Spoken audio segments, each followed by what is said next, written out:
Paul A. Barra, author of today's story, Maven Murder, has written and published 5 novels. His latest was West Faroe Island, a finalist for the Silver Falchion. One of his short stories was selected for the award-winning MWA anthology, When a Stranger Comes to Town. He now has a mystery set in 1969 Wyoming, ready to go out on submission.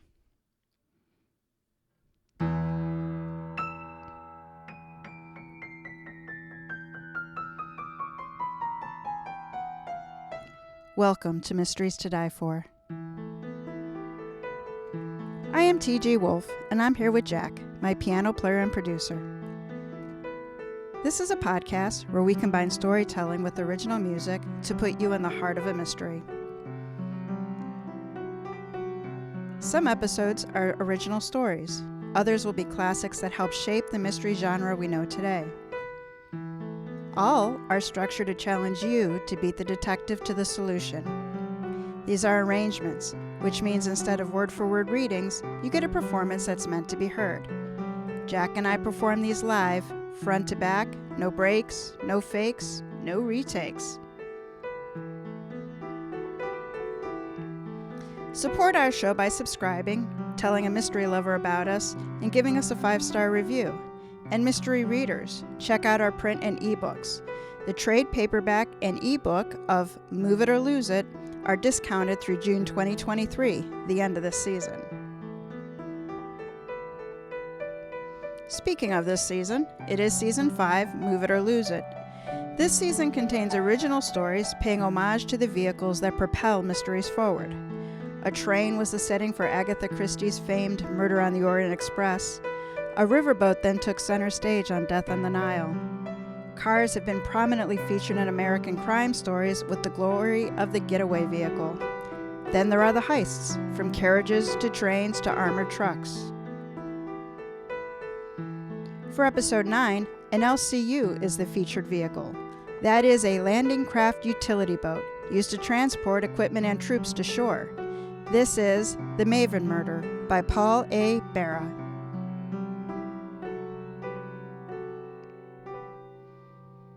Chapter 1, The Couple.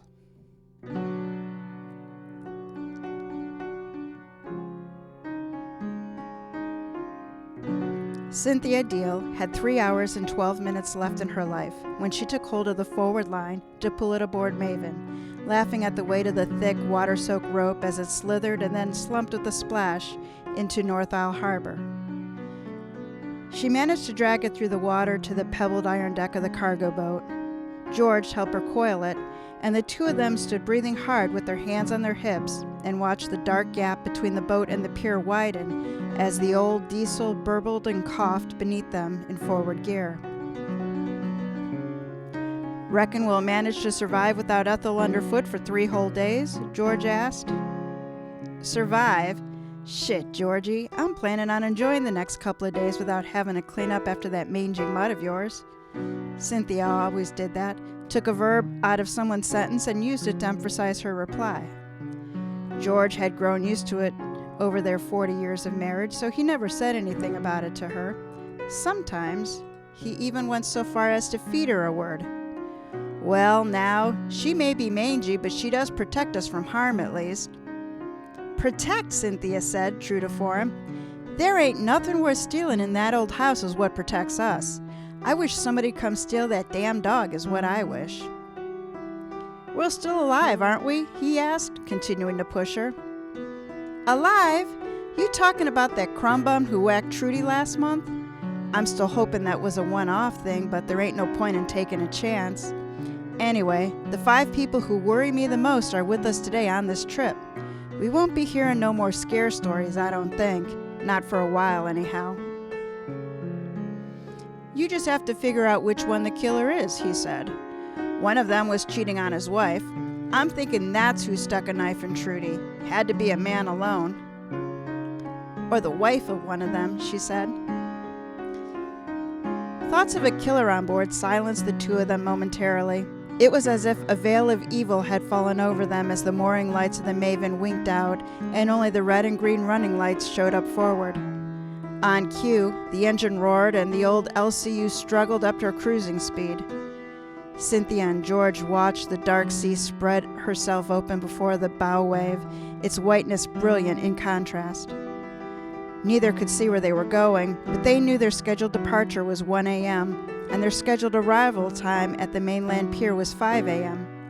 Cynthia had 4 hours of darkness to solve the murder of her illegitimate daughter, Trudy. Since his wife was dressed, as usual, in watch cap and peacoat, George couldn't see her in the dark, but he knew she would be clenching her strong fists as she tried to figure out who killed Trudy, a barmaid who carried not a whit for George. Maybe Trudy just didn't like men. Now, Cynthia was a slender woman of 62, 10 years younger than him, with a hard body who still worked in Sammy Valente's warehouse, seizing clams and tagging wire baskets, lifting and moving all day long. He thought to himself that she could have killed Trudy, if she'd had reason to do it. She had been known, when aggravated enough, to pick Ethel up bodily and put her out back. None too gently, neither. The dog weighed nearly 50 pounds. Cynthia said something then. He couldn't hear it in the wind and diesel noise. He took her arm and they went through the door that opened into what used to be the officer's wardroom when the ship was in service. Now it was a small dining room.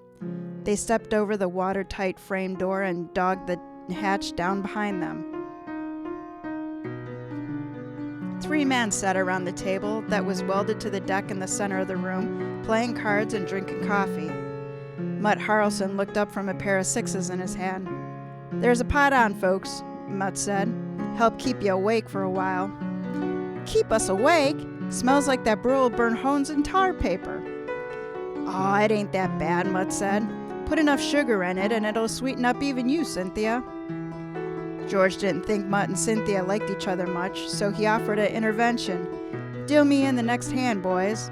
Where are the women at?"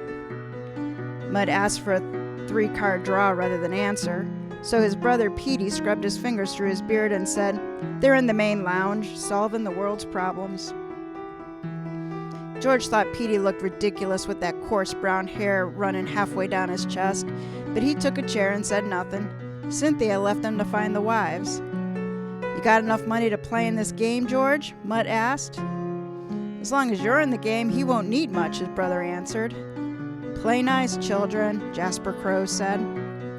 George shuffled the cards by pushing them together on the table, trying to keep out of any bickering. One of these guys probably knifed poor Trudy, and George didn't want to see any of the nastiness from any of them. Of course, they probably thought he was the killer. Everyone on the island knew Trudy didn't like him, especially since she once bitched out loud about how Cynthia could have ever married a toothless old tomcat like George. As rude as she was to him, George knew that he'd have slept with Trudy if given the chance. Same was true for the other men in the wardroom. George thought, even Petey, who pretended he didn't like sex no more after his time in Kabul, but who practically drooled over Trudy whenever she smiled at him from behind the stick at Cosmos.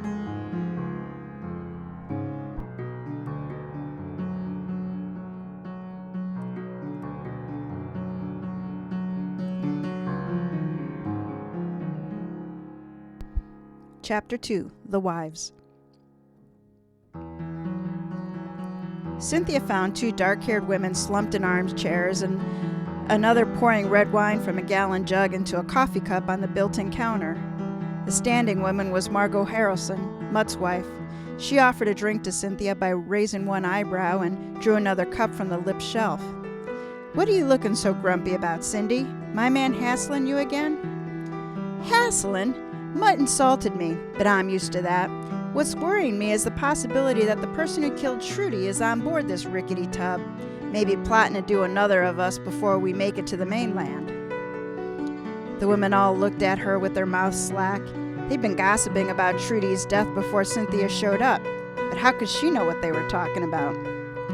The door to the lounge had been closed, although it looked as a flimsy-looking interior door made of peeling wood. Was she listening to them from the outside? Margot sneered. "You've been listening to our conversation, girl?" "Listening? I ain't had to listen," Cynthia said. "I know what you've been talking about because I set it all up. I reserved the Maven for this here wedding trip. I invited the 6 primary suspects. Well, 7 counting George. I figured with all the possible murderers in one enclosed spot for an ocean voyage and no way to get off, we could solve this mystery once and for all. Her revelation silenced the room. The women even stopped drinking their cups of wine as they goggled at their friend. Estrella Harrison, Petey's wife, broke the silence by clearing her throat delicately and speaking in her soft and sibilant Portuguese accent. "Who do you mean by we, Senora Dio?" Cynthia lifted her chin. "Me and the captain of this boat, ship, whatever it is. You may recall that he's a commissioned constable at the Jonesport Police Department, sort of their seagoing cop. Not that he has much to do with it most of the time, but this, venture appealed to him." "Do you think the murderer of Miss Trudy will reveal himself then, while we were on the boat this morning?" Estrella asked. "Or herself," Cynthia said. "We ain't discounting none of you. All of your marriages must be some better, now that poor Trudy's gone, and her husband's eyes are back in their sockets. But don't go confessing you stuck her just now. We ain't relying on a revelation. We got a plan." Well, Cynthia plopped down on the cracked leather sofa and sipped her wine. It was the first time in her life she'd had wine for breakfast. The other women in the room looked at her. Did they really think she was going to tell them her plan? Estrella got up and left them, probably going to tell her husband what she had learned. They all had hours left on this journey, more than enough time for her plan to unfold. Margot remained standing, hadn't even glanced at Petey's wife leaving. Her eyes looked unfocused. The other woman, Diana Crow, wife of Jasper Crow, threw the remains of her wine down her gullet and banged her cup on the coffee table in front of her, startling Cynthia and Margot. "What kind of shit are you trying to pull, Cynthia?" Diana snapped. "Maybe you're the killer and you kinda camped it into your so-called plan, sort of like a misdirection play out at Whittier Field." Diana was a football fan, mostly because her husband Jasper had been quarterback for the Polar Bears some 10 years ago. The couple still went to boat and college home games, regardless of the weather. Each of them was a suspect in Trudy's murder because of that kind of fanaticism. They thought football was more important than family. Cynthia hated that. She hated it because Trudy was Cynthia's child, the result of a liaison 25 years ago. No one but George and Trudy knew that fact. Trudy also knew that George would not accept her into the family, so Trudy was raised in foster homes. The Crow couple also had opportunity. Jasper Crow was CFO of Big Rock Fisheries and managed the factory during the second shift, 3 p.m. to 11. He was the suit responsible for the no women rule on the packing floor during the second shift. Probably thought women ought to be home in bed by midnight, waiting to surface their husbands, who were in any mood after a night's work and a few beers afterwards. Cynthia reckoned that Trudy's killer likely worked that shift because the victim had been accosted just after midnight as she walked to her car in the parking lot of Cosmos.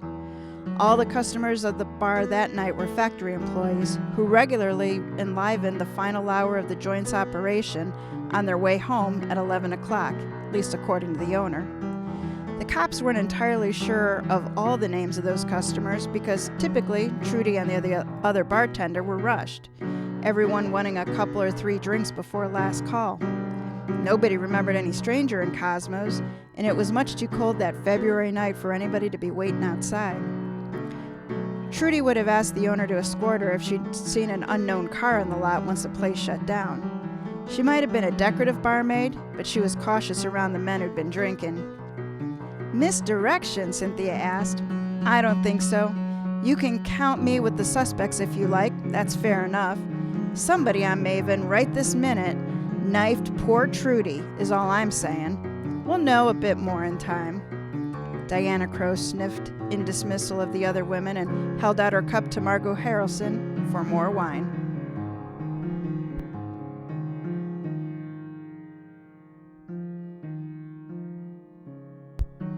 Chapter 3. The Captain.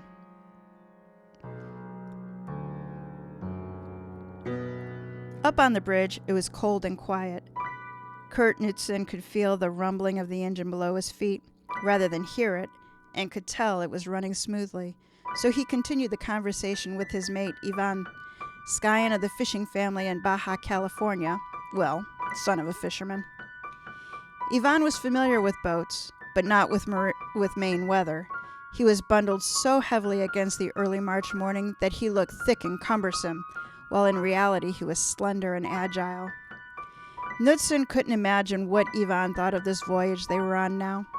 Traditionally, but not this time, when Maven was due to sail to the mainland and back within a few days, Knudsen would email the island postress a week or so ahead and let her know.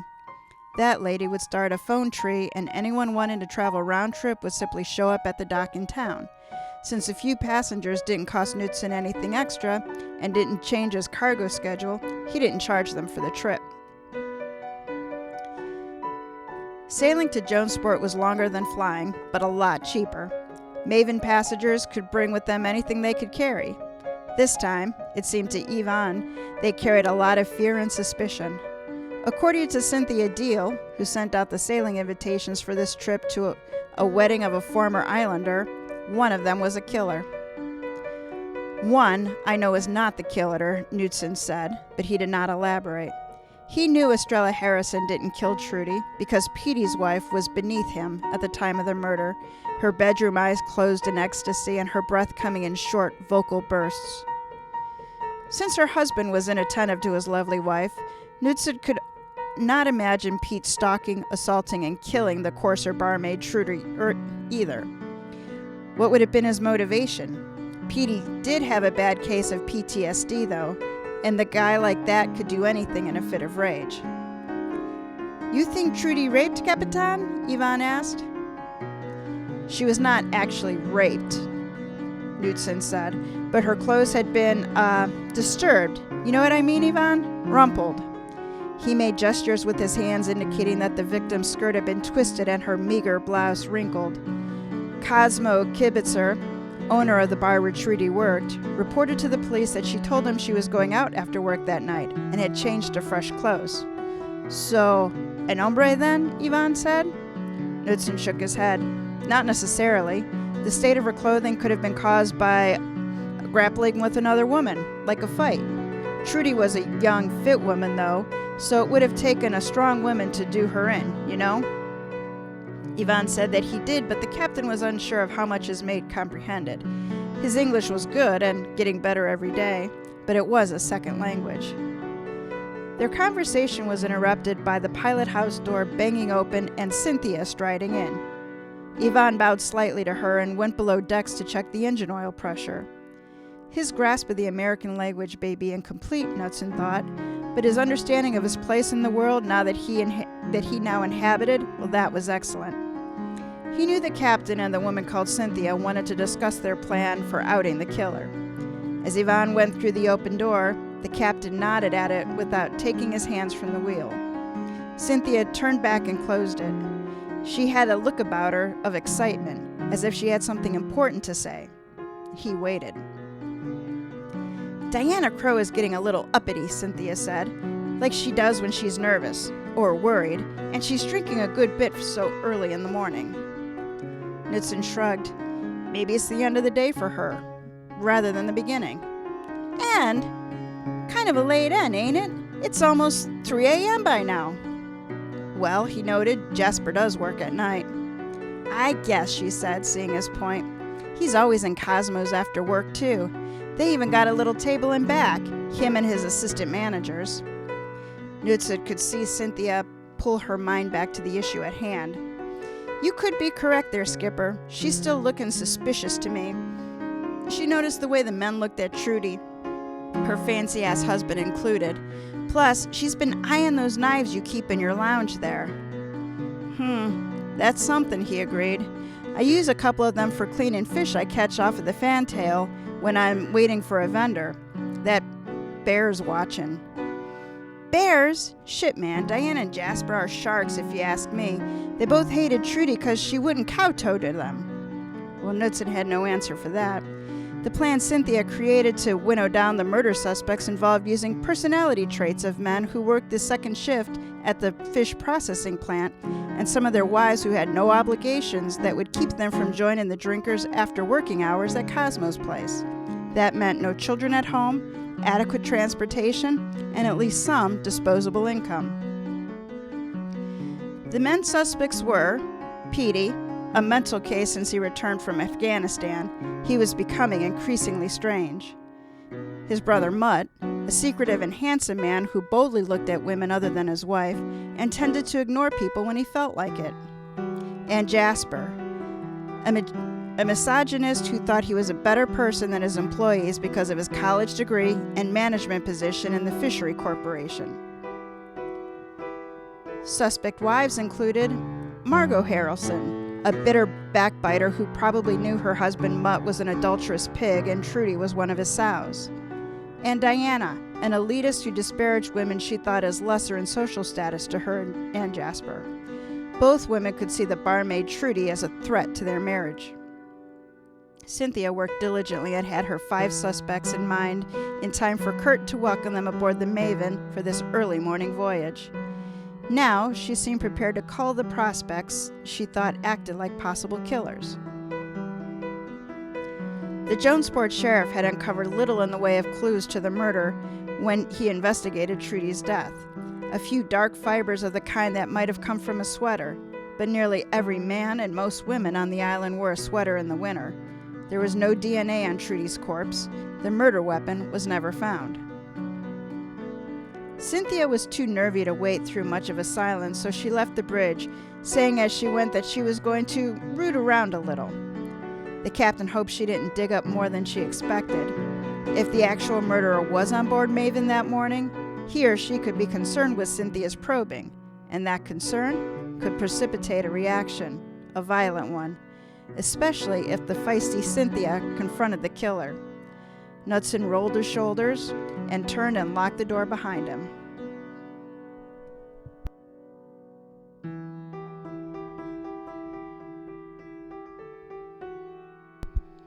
Chapter 4. The Men. Petey Harrelson couldn't help but notice the looks his brother and Jasper gave Estrella when she poked her head in the door and asked him if he would come out on deck for a minute. She was an attractive woman, slow-eyed and svelte, slim of hip and long of leg, extruding sensuality even in foul weather gear. The cold air had given her complexion a robust color. Petey appreciated her beauty and told her often how pretty she was. But since returning from a stench of terror and desperation that permeated Kabul airport at the end of August in 2021, he found he no longer had any interest in physical pleasures. The hunger had gone, he told her.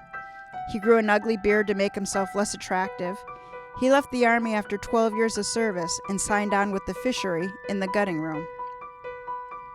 His wife never left him, but she should have. He was a wounded and fragile man after his fighting days were done. Estrella cared for him as he became increasingly remote from her. Petey had evidenced some of the violence he must have learned in the army, but he usually managed to control it if Estrella treated him like a needy child. Petey's increasing separation from other people was worrisome. His brother Mutt was his only friend, and Kurt Knudsen had become Estrella's friend, her hungry friend. On the Maven's open deck, in the cold darkness, with the breeze created by the boat's forward movement added to the discomfort the women felt, Petey seemed content wearing only his flannel shirt as they strolled forward. After peering at him with sad eyes, Estrella spoke loudly in his ear. "I think George Deal killed Trudy." "Why would you say that, Stell? He's an old man." "Not too old, and Cynthia is trying to, deflect attention from him, I think. She is looking at Margot as if she or Mutt could take a knife and kill someone else. You must be careful." "Okay," he said. "I'll talk to my brother, too." When Petey came back to the card table, Jasper Crow played with a chip, his fingers rolling it quickly, nervously. "Your little Latina got a problem we should know about, Petey?" The bearded Harrelson hesitated, unsure how to handle the tension that seemed to have crept into the little room while he was out talking to his wife.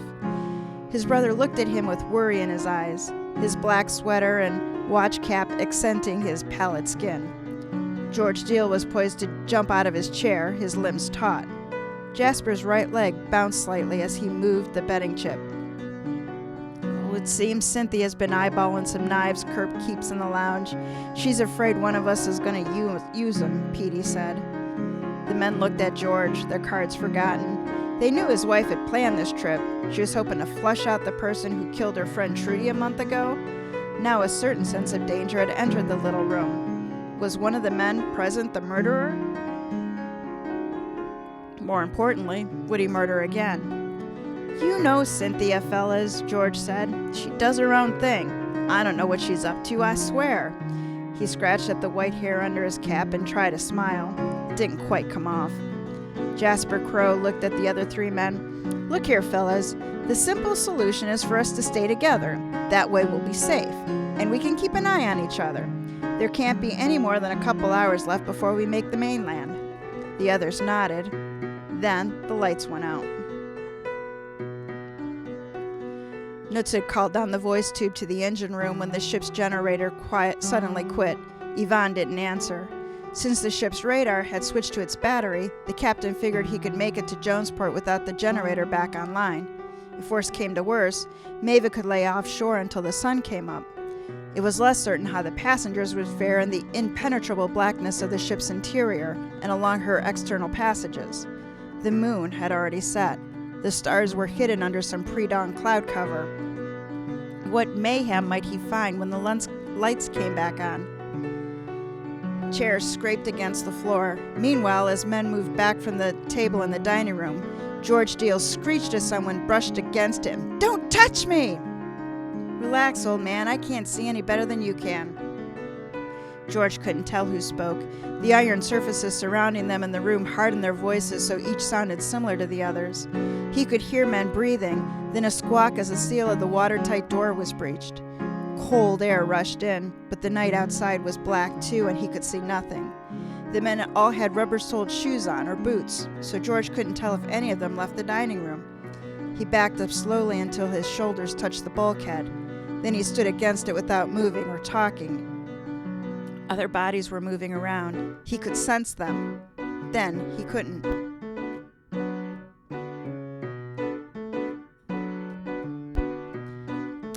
After 10 minutes of standing still and alone, George felt cold enough so he realized he couldn't remain motionless much longer. Without the generator going, the heaters pushed out no warm air. His tooth plates rattled against each other, and his right trapezius trembled. The door to the room had been left open. Was he the only one in the room? "Anyone here?" George asked. No one answered. George moved slowly toward the door opening, his hand stretched out in front of his face. He sang out as he walked, "Hello? Anyone here?" He was alone and not liking it. He wondered where the other men had gotten to. They had agreed to stay together and protect each other. When his hands felt the night air blowing into an empty space where the door should have been, the toe of his right shoe felt the watertight lip of the door sill. He could step over it and be outside. Did he want to be out on deck? Was it safe? Moaning softly, George stepped up and out. Almost immediately, a soft object pushed into him. He moaned more loudly. The object spoke in a gargled voice. "George? George, is that you? Cynthia? George, help me." Her cry was almost a whisper. Her hand slid down the front of him. He reached out automatically to hold her from falling. His left hand went under her arm. The right grasped her coarse coat. It was wet, sticky, heavy. He tried to rearrange his grip, and then she fell suddenly, taking her husband with her. Landing on his knees, he ignored the pain and tried to reestablish communications with his wife. She didn't answer. She didn't move.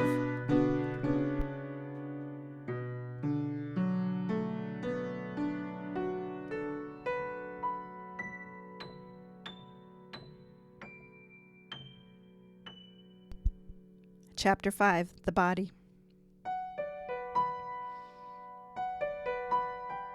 Yvonne, the ship's mate, had to pass by the open door to the dining room on his way back to the engine room, where he made a baffling discovery he had to tell the captain about. He was carrying his flashlight. When he saw George and Cynthia on the deck, he ran to the bridge. Kurt Knudsen looked shocked by what the mate had seen, both in the engine room and out on deck. He set the radar alarm and went back down.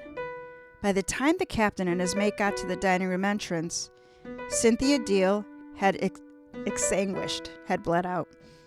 George was on his knees in a pool of her blood, babbling and incoherent. Ivan came up behind Kurt. He spoke in a thin voice.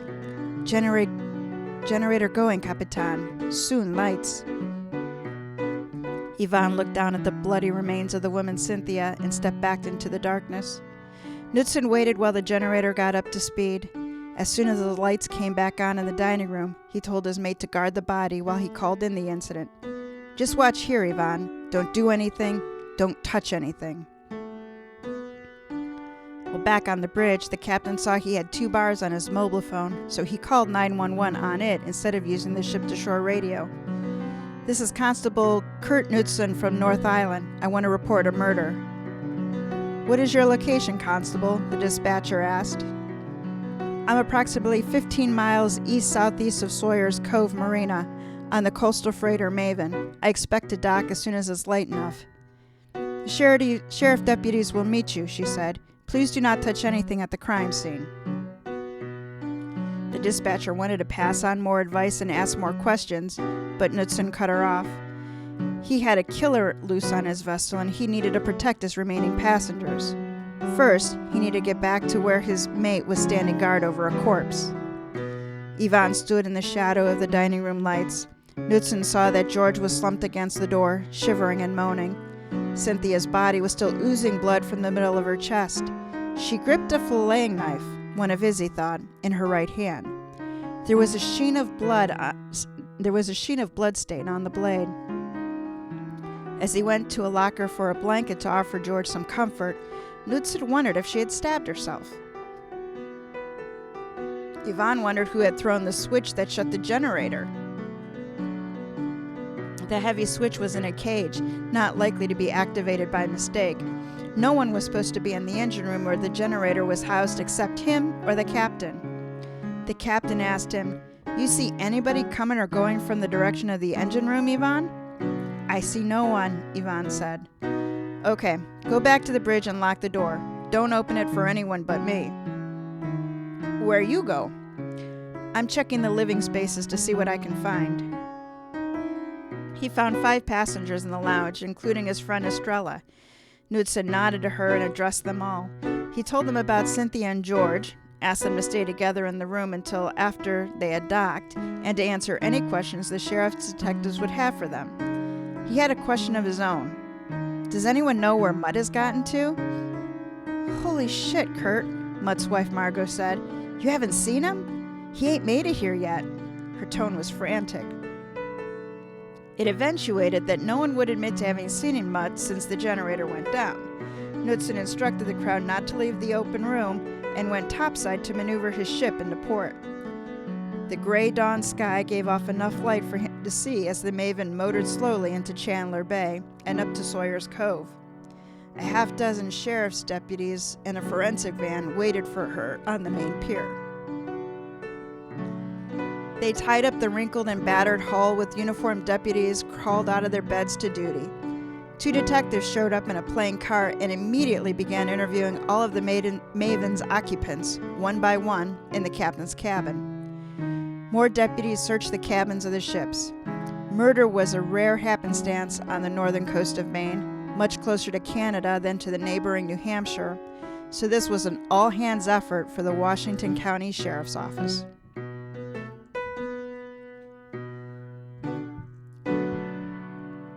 All right, Jack, we made it to the deliberation.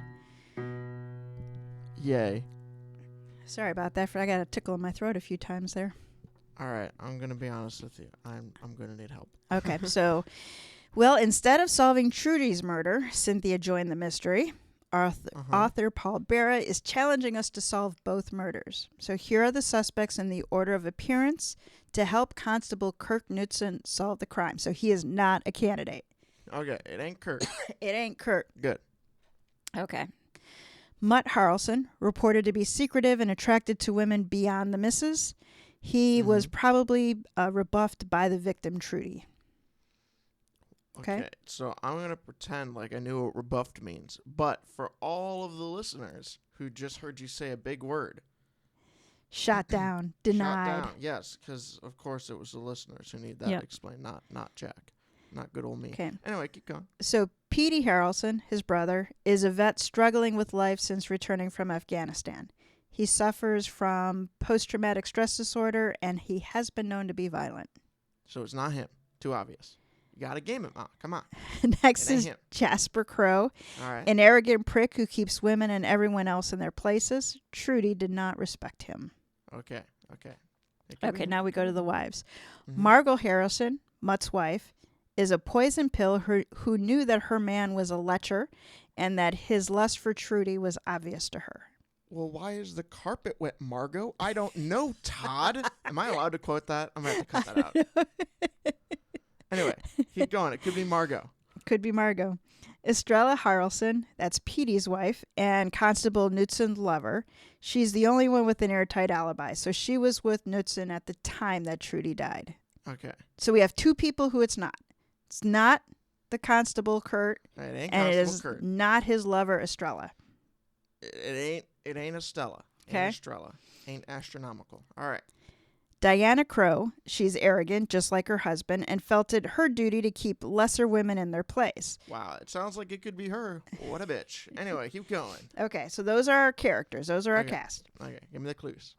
Okay, so here's what we know about Trudy's murder. All right. The bartender left work after her shift, having changed out of her clothes to go out. She was found murdered the next morning, and her clothes were disheveled. They were a mess, but she was not raped. Okay. The bar was filled only with locals working second shift at the fish cannery, and small amounts of dark cloth were found on her, which were not distinguishing. Okay. So here's what we know about Cynthia's murder. Everyone knew Cynthia suspected Trudy's murderer was among them and that she had a plan for revealing the truth, even though I don't think she really had a plan. Did she know who it was? Well, if she did, she didn't tell us that she did. Okay. Well, she probably did then. Let's be honest with ourselves. The generator did not go out on its own, but it was turned off. All right. Cynthia was killed with a filleting knife, likely that belonged to the constable captain. Cynthia held the filleting knife in her right hand. We know that George and Estrella did not kill Cynthia. Okay. Because George, well, just from the way it was written, we know that he was in the dining room. But George could have killed Trudy. Yes, George could have killed Trudy. Okay. Nobody saw Mutt leave or knows where he's at. All right. Okay. Now, which one's the guy again who doesn't like the sex? That is Petey, the war vet. Okay. I'm feeling Petey. It feels too obvious, but I'm feeling... Maybe that's why. I guess think about it. He's not into that stuff, so he killed a girl, had every opportunity... Okay, this sounds wrong when I say it out loud. Okay. Had every opportunity to rape her, but didn't. Because he's just not interested. Or there's something more going on. Maybe the person hated that person so much that they didn't even feel anything like that, so there was no point. Because it just wasn't a thing they wanted to do. Or if it was a woman, you know, that's... Oh, I mean, they still could have, but... I mean... So she was stabbed, right? Trudy was stabbed. Trudy was stabbed. They were both stabbed. Do women generally stab? Isn't poisoning... Or well, is that just really something that comes out of stories? That's something that comes out of stories. I mean, there is the whole thing where when it comes to suicide attempts, women are more likely to use less lethal men are more likely to use guns and women are more likely to overdose. So theirs is less guaranteed. Men are more likely to use more violent tendencies, or women are more peaceful in how they want to go. But again, that... So if Trudy had been poisoned, it might be more worth pointing to a female. Oh, yeah, but also it's a story, and the author probably didn't care about social rules. I don't know. That's my... Paul can comment in one of the chats. Did you care about social rules, Paul? I think it could easily be a woman. I'm hesitant to think it's the... the pretentious woman, because she sounds like the kind of girl who wouldn't want to get her hands dirty. So if it was like a poisoning, I could see her. But going up and stabbing 2 people seems a little beyond her means and methods. And that's a good point. It seems like if it was her, she would have. But once again, if this was real life, I feel like I would believe that. But it's a story. He could literally do whatever he wants to do, the author. He can make whatever. They could be a unicorn running around with a bloody horn somewhere. And the horn happened to be... What was that story you wrote about the unicorn farting out? Something. I don't remember. Something about Taco Bell and the Pentagon. Yes, Taco Bell and the Pentagon. I had a theory back in the day. I photoshopped a picture of... I didn't really Photoshop. I copy and pasted a picture of a unicorn inside of a Taco Bell. I pointed out the fact that there's a Taco Bell inside of the Pentagon. And then if you've ever heard of a product called the Squatty Potty, there is... I don't even remember what the point of the conspiracy theory is. Oh, that the Pentagon had unicorns. That the Pentagon was hiding unicorns from the rest of the world. Something about the Squatty Potty. I just wanted to use that commercial because I thought it was funny. And so somehow I convinced my, 7th grade class. I didn't actually convince them. But I put on a presentation saying, this is really off topic. All right, who do we think killed him? So your leading guess is Petey, the vet. It doesn't feel like it should be Petey, but I'm going with Petey. But okay. I don't want to go with Petey. Where's Mutt? Mutt's been missing, right? Or is it someone else? Mutt is missing. Hold on, let me. I want to say it was Mutt, but I do not remember if that's. Yeah, Mutt is missing. All right, Mutt's missing. So Mutt is secretive and attracted to all women. So he's probably off somewhere banging some chick. I don't think it's him. Because when someone's missing, they're either dead or if it's a TV show and it's really obvious and it's them. But this is a mystery, a book. This matters, so it can't be him. Because if it was a TV show, I feel like it could be him. Or if it was like Scooby-Doo, where's the guy? I don't know. He must be. We have to set a trap for him. Now, yeah, but he'd have a costume on then. That is true. Maybe Mutt's secretly like someone else. That was the thing about Scooby-Doo is they'd have it. Somehow, you'd have a man with the mask on dressed like a completely different person. Yeah. Have you ever put a mask on and flat out not looked like you? That's some good prosthetics that I don't think they had in Scooby-Doo era back in the 80s and 90s whenever they were animating They probably this did, stuff. but then it probably would have killed somebody because it was probably lead-based paint or something. Exactly. Mercury. All right. So I think I'm going with Margot's not the pretentious one, right? Yes. Well, Margot is Mutt's wife. No, she's just... Margot is the poison pill who knew her man was a lecher, and his lust for Trudy was obvious to her. Everyone feels like it's obvious. That's why it's too good. Everyone has such a good motive. I think I'm going to go with Todd and Margot. If you don't get that, it's from Christmas Vacation. I do, yeah. Listeners. Anyway, I'm going to go with Margot. I'm prepared to be wrong. I will see you on the other side. Okay.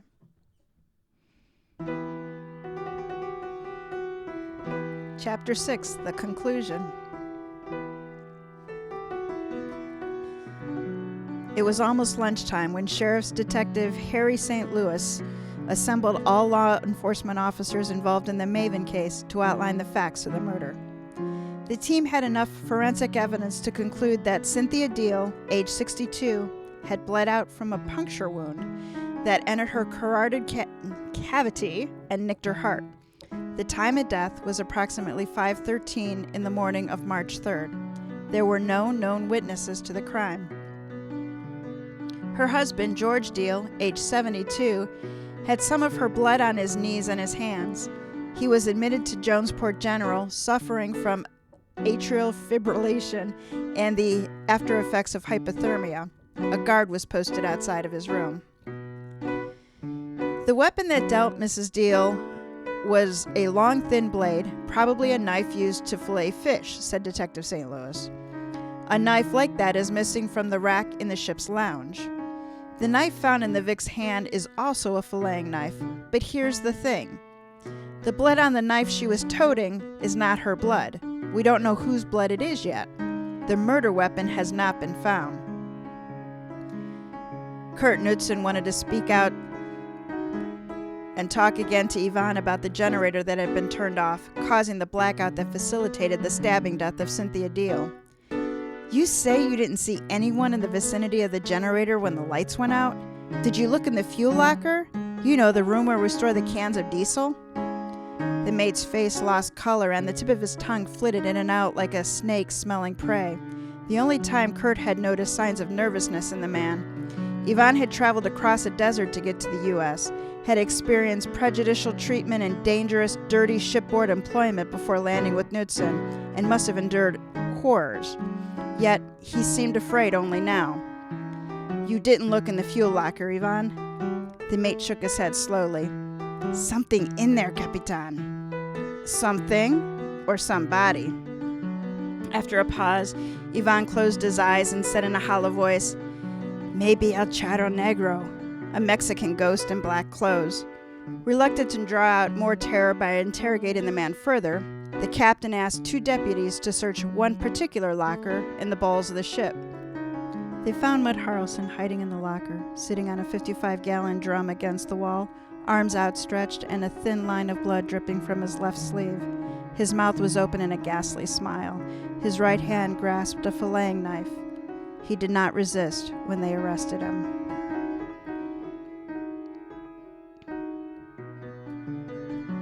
A week later, Kurt Knudsen lay in bed with Mutt's sister-in-law discussing the details of the murder on Maven. So the blood on Cynthia's knife matches the DNA of Mutt, right? Estrella asked, looking up at him. Does that mean she stabbed Mutt? Probably, Knudsen said. Doesn't mean Cynthia attacked him, but she did cut him, I believe. And her blood was on his sweater. But how do we know who really started it, though? Cynthia is dead and Mutt is not talking. Good tactic, he said. But once the sheriff's team had Mutt as the main suspect, guilty of killing at least one woman, they focused on him for Trudy, too. Besides Cynthia's own blood, they found trace evidence on her clothes that matches his clothes. So they got him for Cynthia's murder, at least. She must have confronted him about wanting Trudy, who would not sleep with a married man. It wouldn't be the first time sexual frustration and alcohol turned a man violent. Can they convict my brother-in-law of Trudy's murder too, do you think? Knudsen shrugged. Not if he keeps his mouth shut. His lawyer would tell him to plead murder too or self-defense in Cynthia's death. The cops can place him in Cosmos when Trudy was killed. Maybe they can wrangle a confession out of him. Nobody knows. And everybody on North Isle now knows that Mutt killed Cynthia and Trudy both. Ah, well, if the men had only stayed together, she said, when those lights went out, as Jasper suggested to them, we would never know of the killer of Trudy. And, Knudsen said, Cynthia would still be alive. The two were silent after that for a few minutes, before Estrella turned her naked body toward him and asked, I'm hungry. Are you ready to eat? I'm ready, he said. Is it my turn? The end. So there you have it, Jack. Mutt did it. Oh my gosh. Okay. So Mutt did it. Mutt did it. It sounds like he killed Trudy because Trudy wouldn't sleep with him. So he was drunk and angry and apparently carrying a knife. Apparently, just casually has his fish filletier. Yep. You know, it's like freaking McDonald's around. Anyway. I don't think Cynthia really knew who did it. Like, she talked a big game about having a plan. Yeah. I mean, how many times do we get people who, like, think they know who the killer is? And what do? They go talk to the killer without telling anybody. And let me tell you something. If you and your dumbass decides to go up to a guy you think is capable of murdering someone, you're like, hey, I think you murdered someone. Turn yourself in or something. I don't know. What's their plan? To die in the next scene. I want you to turn yourself in now that I'm talking to you alone in a closet where nobody even knows that I'm here talking to you. I didn't tell anybody that I think it's you. It's just us alone. Dumbass, you deserve to die. All right? That is such an overused trope, isn't it? And it's also a thing no one in real life would ever do. Why? Because you have a sense of fear. Fear keeps you alive, man. Fear does keep you alive. There is a point to fear, just like there's a point to stress. Let me tell you, if I ever met a guy who just like strangled a dog, I wouldn't go up to him, much less a person, you know? Not alone. Not be like, hey, man, I think you killed my dog. Why'd you do that? You call the police, motherfucker. You do not just go up to him and be like, Anyway, hope you don't do that to my cat next. No. So you don't approve of Cynthia's methods? I don't approve of her stupidity. She deserved to die. That's harsh. That's harsh. She didn't deserve to die, but she deserved to get killed. Okay. There we go. In a fictional way. In a fictional way. This person who's not real. I sometimes feel bad because sometimes I think about these stories and how I hate on these characters and think about the fact that the author probably named these characters after people they know. Oh. So it's just like, yeah, I'm just like shitting on Paul's like hairdresser or something like that. Paul probably doesn't have a hairdresser, but I don't know, Paul's coworker. I'm just Paul's like, fuck you, Cynthia, dumbass. And Paul's like, I swear, I didn't know he'd say that. So Cynthia, if you're out there, I'm sorry. Paul did not tell me to say any of this stuff. The real Cynthia, who's not a dumbass and who would call the cops and not confront somebody in the. But who still turned off the generator? Do you think Mutt did that? I guess Mutt did it. It must have. It didn't explain that. No.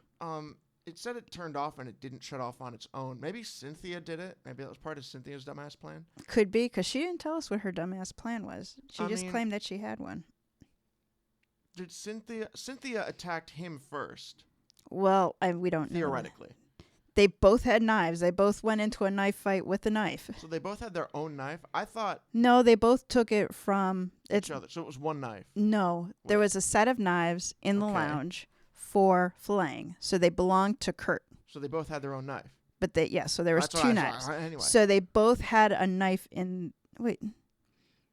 Okay, yes. They both had a knife in their hand. So when Cynthia died, she had a filleting knife in her right hand. And that was the one that she attacked Mutt with. Yes, because it was... Mutt had the one that he attacked Cynthia Yeah, with. so at first it said that the murder weapon wasn't found, but in the end it was because it was in Mutt's hand when they found him. The way they found Mutt is just terrifying. In a locker in the... In a locker, bow. sitting alone on top of a gas can, just smiling to himself. It kind of has a Joker-like aspect about it, Right? doesn't it? Doesn't say a word. I think that's more terrifying. If a guy just started screaming at me, I'd be like, all right, at least you're like conscious or something. Well, I wonder how close to death he was. Like, it doesn't really say, just that he didn't resist arrest. Where did he get cut? Well, he was bleeding down his left arm, so it could have been anywhere in that vicinity. That's not, I don't know if that's... I don't know. Death-inducing. Anyway, I think this is a good story, Paul. I hate your ending. How dare you make me listen to your smut? I'm kidding, Paul. It was great. But no, at the end, I'm just like, I kind of forgot that they were like together. So I'm just like, why the hell are these two people? Oh. And so Jack, people who I don't know if you're not a musician, you have to appreciate how much Jack does here, because he is writing original music while this is ongoing. This is spontaneous. He doesn't have a music score in front of him. And he manages to listen enough to be able to have these incoherent conversations. Yes. Which, if we were in the reverse spots, I would have nothing. So. Well, it is half the reason why in some of these cases, it's just like, all right, I need you to explain everything to me. That's what happened on the Amish one. Yeah. Because I'm not going to lie, that one was complicated. And it was between complicated. Playing this and listening to that, I could not follow at times. And I was just like, all right, you got to explain everything to me. And it didn't help that there was more than one bad guy. You know, whenever we get the ones that are more than one bad guy, it definitely amps it up a lot. Well, the story you wrote, you had the guy killing the wrong guy by accident. I mean, that wasn't exactly... I didn't make it easy either. That was not a simple one. Well, these stories aren't written for a guy paying half attention and also half playing. They're made for people who expect these because they've read Agatha Christie and realize that the killer could be a guy mentioned once. I intentionally don't do that just to know that that's how you're going to game it. So yeah, well, I game you gaming it. It helps when you're writing a story that's meant to be listened for these, where you want your listeners to actually be able to guess the guy. Yeah, it's more fun if they're wrong. I think it's more fun when I'm wrong. I get a little annoyed when I'm wrong, but and in some stories where I'm like, I don't like it when it's obvious, so I'm happy. Like when I really just have no idea at the end of it. There's very few times when I'm right. Mm-hmm. There's more times when I have the right person, but for the wrong reason. I think, and then I take that as a win. I've guessed the right person a lot, but I think my favorite time that I guessed it right was, I forget which story this even was. It was about someone who killed their mother-in-law. Yes, Allegra killed their mother-in-law by putting an allergen somewhere in their food. And that one, I just knew it was Allegra because I hated her name. I kept calling her Allegra D. That was my favorite one, just because I only knew it was, I didn't even know it was her. I just was mocking her the whole time, and then slowly it was like, there's evidence against her. Oh my God, it's Allegra. And that was one of my favorites because I hated Allegra. Anyway. No, this is a good one, Paul. So Paul is a chemistry teacher, a former newspaper reporter, and a naval officer. He was awarded the Bronze Star with Combat V and other decorations. I'm sorry, Paul, if I butchered that. For his service on the rivers of the Mekong Delta. Thank you for your service, Paul. His 2019 novel, West Faroe Island, from Permanent Press, was a finalist for the Silver Falchion Award. He is married and has 8 children with his wife, the former Joni Lee. They reside in Columbia, South Carolina. Find Paul at Paul Barra, that's BARRA.com. Link is in the show notes. So that wraps up this episode of Mysteries to Die For.